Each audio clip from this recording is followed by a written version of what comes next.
वहीं पानी का मुद्दा तो पूरे चुनावों में छाता दिखाई दिया। ऐसा लगा कि यमुना ही जीत दिलाएगी और यही वजह कि यमुना को लेकर सियासत पूरे समय होती रही। आज भी संबित पात्रा ने सवाल पूछे, सुनिए।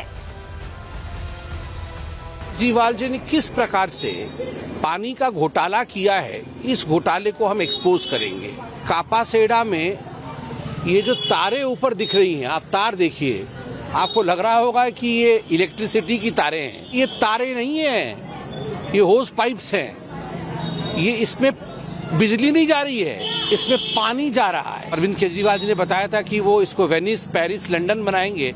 ऐसा वेनिस बनाएंगे मतलब पानी हमारे सर के ऊपर से बह रहा है। अरविंद केजरीवाल जी ने अपने यारों, अपने मित्रों के फार्म हाउस में टैंकर माफियों को बैठाया है और ये टैंकर माफिया अपने यहाँ भूजल, जो बोरवेल करके उन्होंने टैंक्स बना रखे हैं इन माफिया ने, और उस भूजल का प्रयोग करके इलीगल तरीके से टैंक बना करके वहां से ये घर घर पानी सप्लाई कर रहे हैं। प्राइवेट मीटर लगा है और उस प्राइवेट मीटर के हिसाब से चीफ मिनिस्टर ने जिसको ठेका दिया है, उस ठेकेदार से अरविंद केजरीवाल जी के पास मोटा पैसा जाता है। देखिए, पानी का मुद्दा भी छाया रहा, कौन कौन से मुद्दे चर्चा में बने रहे ये तो हमने आपको बता दिया, लेकिन रहा इतनी आसान नहीं है आम आदमी पार्टी के लिए भी। और बीजेपी के लिए क्या फायदे हो सकते हैं, क्योंकि 27 साल का गैप हो गया। ऐसे में आम आदमी पार्टी के लिए राह थोड़ी मुश्किल, बीजेपी के लिए कहां आसान होती दिख रही है। चलिए जानकारी आपके सामने रख रहे हैं, क्योंकि ये जो लड़ाई है ये सिर्फ बीजेपी वर्सेस आम आदमी पार्टी की दिख रही है। दिल्ली में आम आदमी पार्टी 10 साल से सरकार में, ये अपने आप में कहीं ना कहीं दिक्कत खड़ी कर सकता है, क्योंकि एंटी इनकम्बेंसी का असर दिख सकता है, लोगों में असंतोष हो सकता है। केजरीवाल के घर और करप्शन के आरोप, लोगों की अभी भी उनके दिमाग में ये चीजें हैं, भूले नहीं है लोग। चुनावों से पहले 8 विधायकों का पार्टी छोड़ना, अचानक आम आदमी पार्टी और बीजेपी के बीच सीधी लड़ाई है, ये हम देख रहे हैं, क्योंकि कांग्रेस आज भी इतनी लोगों के बीच जाती नहीं दिखाई दी। ऐसे में ये सिर्फ लड़ाई बीजेपी वर्सेस आप है, और बीजेपी ने भी मुफ्त की योजनाओं के वादे कर दिए हैं, यानी फ्री बीज का जो दबदबा था अरविंद केजरीवाल का, वो यहां कमजोर हो गया। कांग्रेस भी आम आदमी पार्टी का वोट काटेगी, उनकी सहयोगी रह चुकी है, सेम तरह का वोट बैंक है, और ऐसे में ये सीधा सीधा फायदा बीजेपी को जाता दिखाई दे रहा है। तो क्या होगा, इस पर नजर रहने वाली है। वहीं आपको बताया कि राजनाथ सिंह ने तो ये कह दिया है, रक्षा मंत्री पहुंचे थे चुनावी रण में, और उन्होंने ये कह दिया है कि यहां आम आदमी पार्टी से जनता खुद को ठगा महसूस कर रही है। सुनिए जरा। थोड़ी ही देर में चुनाव प्रसार जो है वो थम जाएगा, लेकिन उससे पहले तमाम जो दिग्गज नेता हैं बीजेपी के, वो मैदान में उतरे हुए हैं। क्या लग रहा है, बीजेपी का बनवास खत्म होगा इस बार? नहीं, बीजेपी का बनवास खत्म नहीं होगा। बीजेपी इस बार 2/3 बहुमत से अपनी सरकार बनाएगी, मेरा ऐसा पक्का विश्वास है। लेकिन केजरीवाल ये कह रहे हैं कि दिल्ली में केजरीवाल से ज्यादा कोई काम ही नहीं कर सकता, आम आदमी पार्टी से ज्यादा काम कोई नहीं कर सकता। ऐसा कुछ नहीं है। लोगों ने अपने को ठगा महसूस कर रहे हैं आम आदमी पार्टी की सरकार के कारण लोग दिल्ली में, और इस बार लोगों ने मन बना लिया है। आम आदमी पार्टी लगातार आप लोगों पर आरोप लगा रही है कि आप लोग गुंडागर्दी के बल पर चुनाव जीतना चाहते हैं। भारतीय जनता पार्टी और गुंडागर्दी का कभी कोई रिश्ता नहीं रहा है। ये तो पूछ लीजिए आम आदमी पार्टी, माने आम आदमी पार्टी वह आम आदमी पार्टी बात कर रही है जिसने कि मुख्यमंत्री आवास में एक महिला अपनी कार्यकर्ता राज्यसभा की सांसद स्वाति मालीवाल के साथ किस प्रकार की बदसलूकी उन लोगों ने की है, वो लोग गुंडागर्दी की बात करते हैं। अब केजरीवाल की बात पर जो है दिल्ली की जनता विश्वास नहीं करने वाली है, लोगों ने अब देख लिया। तो केजरीवाल की बात पर जनता विश्वास नहीं करने वाले, ये रक्षा मंत्री कह रहे थे। लेकिन संबित पात्रा ने ये रिपोर्ट दिखाई है। ये रिपोर्ट आप देख रहे हैं, ये जेएनयू की रिपोर्ट है, और ये घुसपैठियों को लेकर रिपोर्ट में चीजें हाईलाइट की गई हैं। हम आपको दिखा रहे हैं, जो आप ग्राफ देख रहे हैं बढ़ता हुआ, ये बता रहा है कि कैसे घुसपैठियों की संख्या बढ़ गई है, यहाँ दिल्ली में बढ़ गई है, और उसका सीधा असर क्या चुनावों पर पड़ेगा, ये अपने आप में प्रश्न बना हुआ। और इसी को लेकर खूब राजनीति हुई है। कभी आधार कार्ड चेक हुए हैं तो इस पर प्रश्न किया गया है, कभी बचाने की कोशिश हुई है। तमाम जो चीजें होती हुई दिखाई दे रही हैं, क्या ये चुनावी वैतरणी पार कराएंगी, रिपोर्ट के जरिए आपको बता रहे हैं।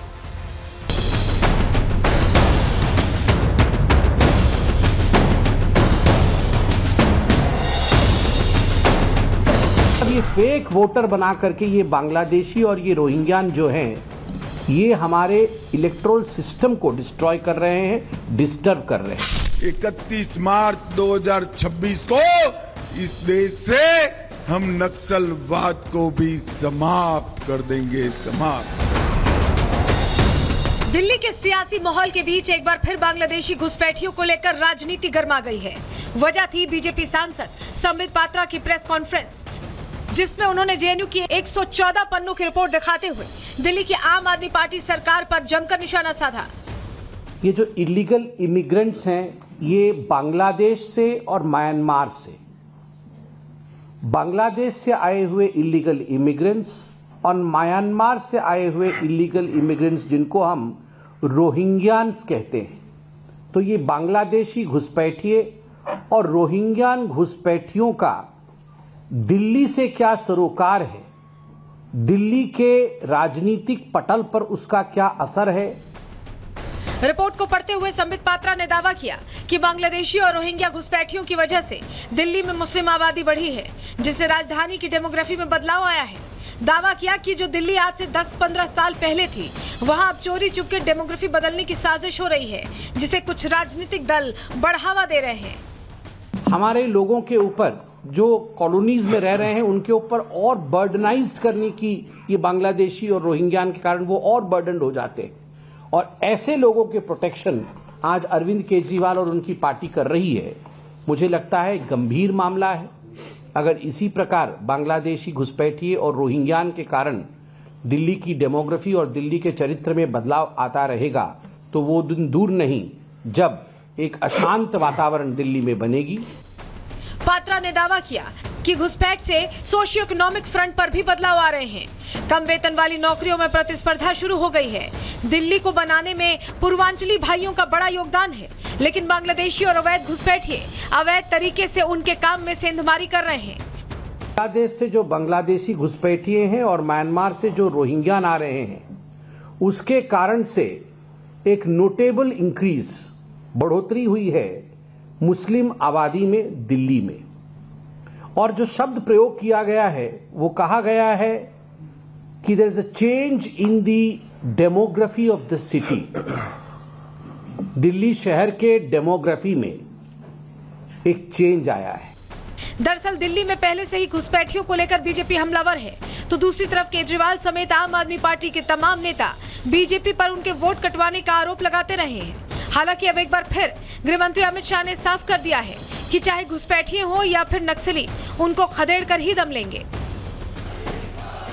और जंगपुरा वालों, तिथि लिख कर रखना, 31 मार्च 2026, 31 मार्च 2026 को इस देश से हम नक्सलवाद को भी समाप्त कर देंगे, समाप्त कर देंगे।